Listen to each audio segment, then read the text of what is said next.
Guys, welcome to Black Scout Survival Late Night Live. Thanks for tuning in, hanging out with me tonight. Kamala Harris apparently can still become president. There's been a lot of this rhetoric going on in the media, and it's like, kind of like always the predictive programming and stuff. Is this something that they're really going to try to push because she didn't get elected? They say they want to do it to basically show the Trump supporters, blah, blah, blah, blah, blah. But how Kamala could still be president under a wild plan floated by one of her former staffers to turn the tables on Trump. And it goes on saying his followers as well, or supporters. Former Kamala Harris aide says Joe Biden should resign so she can serve as the 47th president. Here he is saying it. You can hear from his own mouth. That is my question. I'll start with you. Joe Biden's been a phenomenal president. He's lived up to so many of the promises he's made. There's one promise left that he could fulfill, being a transitional figure. He could resign the presidency in the next 30 days, make Kamala Harris the president of the United States. Whoa. It would absolve her from being able to from having to oversee the January 6th transition, right, of her own defeat.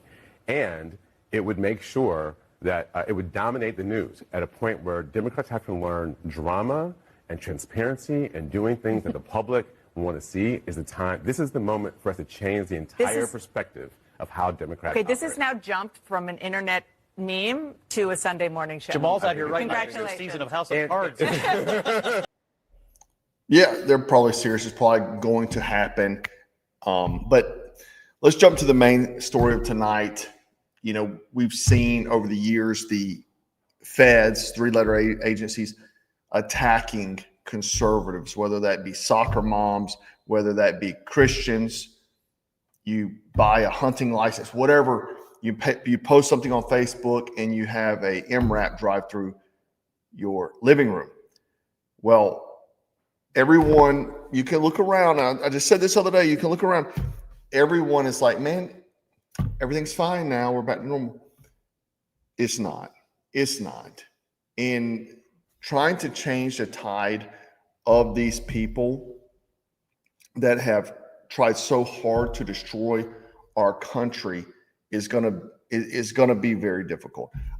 And this gentleman here, Alfie Oakes, Alfie Oakes. You can see him here with Tucker Carlson. The feds raided his Naples, Florida home and farm with a battering ram. He's an outspoken Trump supporter and owner of Seed to Table grocery store and restaurant. And he also ran for politics locally previously. But they literally went into his house with a battering ram. You see his Range Rover here with the Trump 2024. That's pretty dope. But anyway, they raided his Florida home and farm with the battering ram on Thursday. Alfie Oakes, again, is an outspoken Trump supporter. And the raid was conducted by, listen to this, the Defense Criminal Investigative Service, which investigates criminal behavior with the Department of Defense. According to reports, the feds used a battering ram to bust down the door to his home while his wife and daughter were there. He shows up later after the feds have already gotten there. And they were seen going in and out of the home, taking boxes and such, along with the IRS. Here's the news story here. Surrounding the home of local businessman and conservative activist Alfie Oakes. I want to show you this brand new video at 4. That's Alfie Oakes walking into his home while law enforcement are at the home. You can see him walk right past our cameras and reporter. So the raid is coming just 2 days after he held a massive election watch party at his Seed to Table grocery store. We have NBC2's Alexa Velez for us live from North Naples right now, where IRS agents went into the gated community. Alexa. Yeah, so right now we are outside of Alfie Oakes' home here in the villages of Monterey in North Naples, and we saw multiple law enforcement officers coming and going in unmarked cars this morning and afternoon, but they've all left since, and that includes people with the IRS. This is new video of Oakes from about an hour ago. He quickly went into his home after talking to law enforcement, and they were going in and out of his home through the garage, carrying boxes, and we actually saw a man wearing an IRS shirt carry out a computer. One neighbor told me off camera that officers showed up around 11 this morning with a battering ram and that his wife and daughter were home. We reached out to FHP and they confirmed that they were only here assisting other agencies by securing the area, mainly keeping Santa Cruz Court clear. And I spoke to a neighbor who knows Oakes, and this is what he knows. Right around the corner over here, we just heard, "Open the door," and that's all I really heard. I don't think they kicked the door in. I think his wife, I heard, let him in. Alfie Oakes is a well-known Republican leader. Oakes Farms, a feed-to-table grocery store who employs thousands of people, and we're still waiting to hear more from the Department of Law Enforcement. The old IRS trick, huh? The same one that got Bill Cooper. Behold the Pale Horse. If you hadn't read that book, I highly suggest it. But he's been on the radar for some time because look at this article here. Oakes Farms owner under fire for comments on the pandemic and Black Lives Matter. So he's already been on the radar. He's been a resistance to the tyrannical system. But let's talk a little bit about why they supposedly raided his home. And his, not only that, but his business as well, his packing plant. They say that he was awarded a DOD contract for small business worth, listen to this, $281 million. And they say the discrepancy is because he has 3,500 employees at his packing plant. But the question came up that the contract was awarded to his packing plant. It was not awarded to his packing plant, but a subsidiary he had given a business to of a longtime employee of his, someone who's been working for him like 30 years. He started a business with this guy being the CEO. That business was awarded the contract to DOD to supply fresh fruits to the DOD. Now, why the DOD spending $281 million on fresh fruits is freaking beyond me. I'm not sure. It didn't sound like it was the military. It sounded like it was like, you know, these offices with $1,000 leather computer chairs and stuff. But it sounds more like lawfare to me. And the scary thing is we may see more of this prior to the inauguration, in my opinion. You may see 3-letter organizations targeting you, targeting people like you, targeting your businesses, using the IRS, using lawfare, using these sort of things. This is where I've been saying, because like I said, man, look, it's a great time. Maybe America's coming back to what we hope it is, but this is not the time to take your hands off the steering wheel. Hard men make easy times. Easy times make soft men, and soft men make hard times. If you get soft now, it's going to immediately bring back hard times, right? It's immediately going to go back to hard times.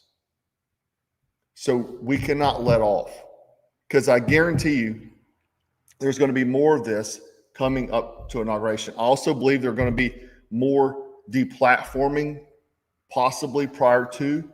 This is payback, if you will. They're pissed off. Big tech will probably deplatform people, because after you deplatform, it's not going to matter. It's not like Donald Trump's going to get your platform back. He's not going to get you your Facebook account back. It'll be too late already. The damage will already have been done. That's why I believe a lot of this, what we're going to see, is going to be happening. A lot of damage will be done prior to him being inaugurated, if that happens, you know.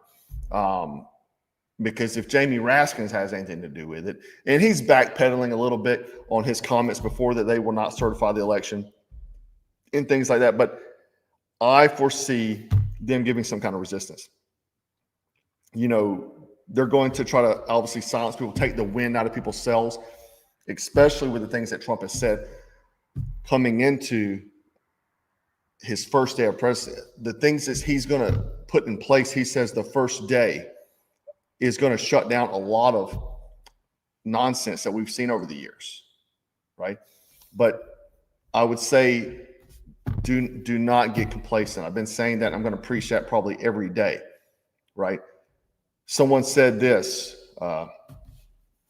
and Ken's correct. I've talked about this. I actually did a whole video about this. The Tea Party was an organization that utilized Saul Alinsky's rules of radicals to try to create a movement.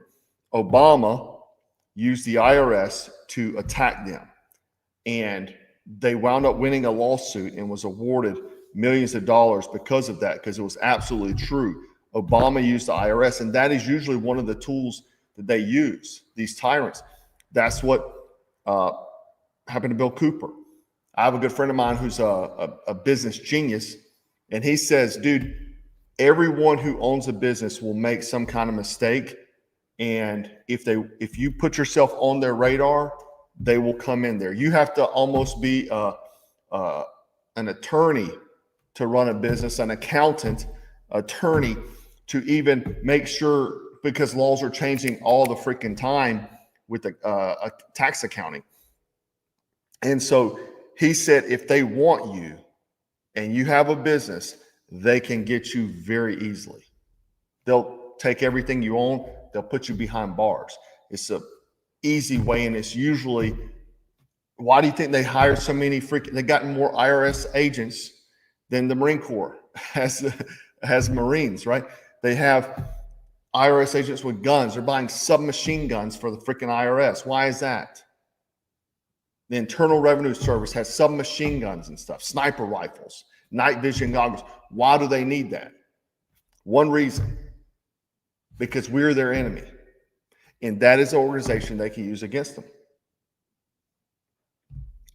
Speaking of the Marine Corps, it's the freaking Marine Corps birthday.